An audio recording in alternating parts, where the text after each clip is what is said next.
Asia কাপের ফাইনালে ভারতের সাথে দুঃখজনকভাবে ম্যাচ হারার পর পাকিস্তানি ক্রিকেটে পড়ে এক অস্থিরতার ছাপ। ফাইনালে এমন হারের পর পাকিস্তান ক্রিকেট বোর্ড সমস্ত ফ্র্যাঞ্চাইজি ভিত্তিক ক্রিকেটে পাকিস্তানের জাতীয় দলের ক্রিকেটারদের খেলা নিয়ে বেশ কড়া হয়ে নিষেধাজ্ঞা জারি করে।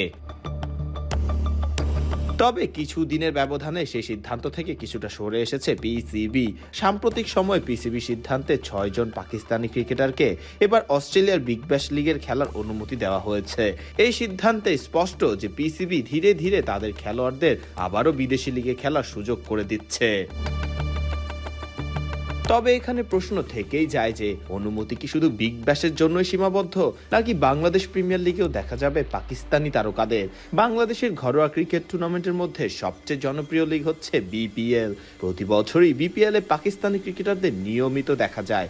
শহীদ আফ্রিদি, শোয়েব মালিক থেকে শুরু করে বাবর আজম, মোহাম্মদ রিজওয়ান সহ বহু পাকিস্তানি ক্রিকেটার এখন পর্যন্ত বিপিএল এর বিভিন্ন দলে অংশগ্রহণ করেছেন। পাকিস্তানি কিংবদন্তি ক্রিকেটারদের স্পর্শ শুধুমাত্র লিগের মানই বাড়ায়নি, বরং বিপিএল কে দিয়েছে এক আন্তর্জাতিক মাত্রা। তবে সম্প্রতি কিছু বছরে রাজনৈতিক সম্পর্ক, ভিসা জটিলতা ও বিসিবির সংক্রান্ত সমস্যার কারণে অনেক পাকিস্তানি ক্রিকেটারই অংশগ্রহণ করতে পারেনি বিপিএল এ। বিশেষ করে 2022 সালের পর থেকে তেমন বড় কোনো নাম দেখা যায়নি বিপিএল এ। এতে করে বিপিএল এর দর্শকদের উপস্থিতি ও প্রতিযোগিতার মান দুটোই ক্ষতির মধ্যে পড়েছে বলে জানান ক্রিকেট বিশ্লেষকরা।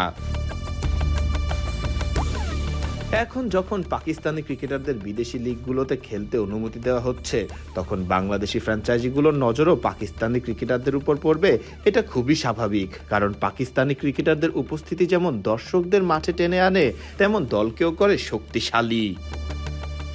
তবে বড় প্রশ্নটা এখানেই, পিসিবি কি বিপিএলেও একইভাবে এনওসি দেবে? যদিও আপাতত তাদের পক্ষ থেকে কোনো আনুষ্ঠানিক ঘোষণা আসেনি। বোর্ড জানিয়েছেন ফিটনেস ইস্যু না থাকলে আর আন্তর্জাতিক দায়িত্বরত না থাকলে তারাই কেবল অংশগ্রহণ করতে পারবে। সবশেষে বলা যায়, বিগ ব্যাশ লিগে পাকিস্তানি ক্রিকেটারদের ফেরাটা হয়তো নতুন একটি সূচনা। এই সূচনা যদি বিপিএল পর্যন্ত বিস্তৃত হয়, তাহলে আবারও নতুন করে বিপিএল এর মাঝে প্রাণ ফিরবে। ফারদিন রহমান সকাল, বিডি ক্রিক টাইম।